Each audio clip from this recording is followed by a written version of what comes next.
Time now for a double Dave backseat legroom and headroom demo with me sitting in the front at 5'11 and me sitting in the back at 5'11.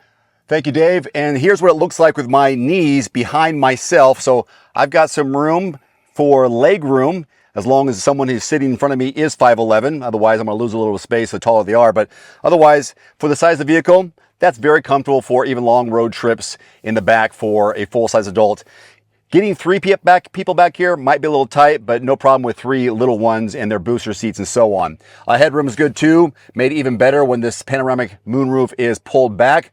Otherwise, I'm very comfortable, and this actually is pretty spacious. It feels bigger than it looks. All right. Welcome back to Everyman Driver. I am Dave Erickson. Thank you so much for watching.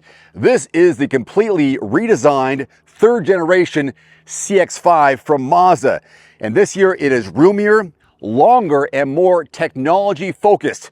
MSRP starts at 30, goes up to 40, 5 trim levels. What do you think? Like what you see so far? But the question is, has Mazda improved its practicality without taking away from the personality that's made it so popular? By the way, my trim level this week, the S Premium Plus in rhodium white metallic. Let's begin. Mazda didn't completely reinvent the CX-5's appearance. This is more of an evolution of design as we take a look at the front end. This year's model looks wider and more planted than the outgoing CX-5 from my perspective. I'm curious whether you think this looks cleaner and more upscale or a little more generic than before. After all, there are so many crossovers on the road today that look like they're interchangeable. Taking a look at the side profile now, this is where you can better see how this vehicle has grown. It's about 4.5 inches longer than the previous generation.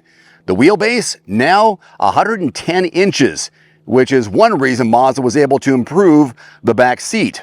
It still has that slightly sporty, swept-back Mazda shape rather than the boxier look of some of its competitors. The base CX-5 uses 17-inch wheels, while preferred and higher versions receive 19-inch wheels. Here in the back, Mazda is using the brand name instead of relying on the traditional badge. Do you miss that? The rear looks cleaner and more substantial than the old CX-5. Now, cargo room was one of the weaknesses of the previous generation CX-5. Mazda says this is now a much larger area. Now, there are 3 different ways, actually 4, that you can open the liftgate. There's a button just left of the steering wheel. There's obviously a button here on the key fob. You can use your hand physically to do it, or with ours, you just put your foot underneath the bottom of the bumper and it will come up automatically, which is so great when your hands are full of groceries, little kids, or other items. That way you can just do that hands-free. Now take a look. Does this look a little bit longer? Does it look a little bit deeper and wider than the outgoing? I think it does. I like the lift over height of the bumper into the area, and obviously we do have a 40-20-40 fold down split of the rear seats, which gives you much more depth and length and space for cargo room. And when you're ready to walk away, all you gotta do is press the button right here. It goes down and you can simply let it go that way, or you can also use your foot underneath the bumper. It'll close it too, so that too is hands-free. As spacious as that looks, it'd be wise to do some comparison shopping with the RAV4, CR-V, and Forester before deciding on the CX-5 based on the cargo space alone. A closer look now at the driver's seat and the interior as well as the overall cabin. This may be the biggest philosophical change Mazda has made this year. Standard is a 12.9-inch touchscreen or the 15.6-inch display if you have the Premium Plus, which looks amazing. Mazda has moved toward a touchscreen heavy layout and reduced the number of physical buttons. Like it or not, that's the way they are going moving forward. The materials still look more upscale than you might expect at this price. Again, between $30,000 and $40,000 across those 5 different trim levels. But I like to see whether the new screen is actually easier to use on a more regular basis. For me, during the week, it was fine. Mazda used to have one of my least favorite control systems, that rotary controller down below. I'm glad it's gone.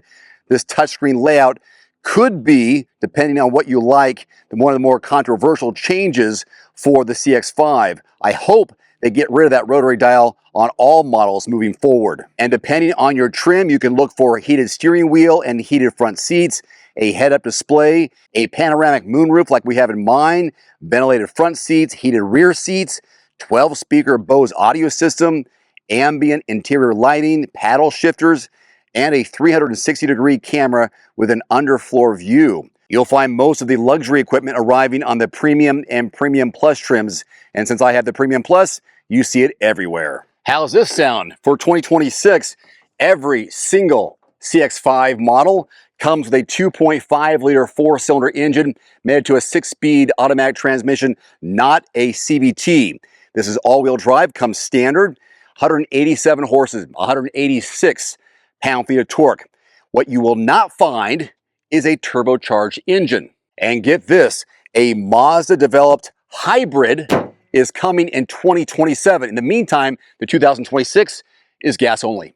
So my takeaway is, yes, Mazda has made the CX-5 more practical, roomier, and modern. The trade-off obviously is no turbo engine and a lack of physical controls that gave the previous versions its personality.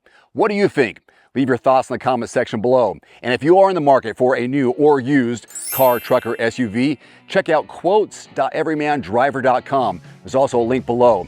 The lowest advertised deals in your zip code from qualified dealerships. If you don't find what you're looking for in your zip code, change those numbers around. The better deal might be one town over. That's quotes.everymandriver.com. Until next time, I'm Dave Erickson with Everyman Driver. Thanks so much for watching. We'll see you next time. Adios.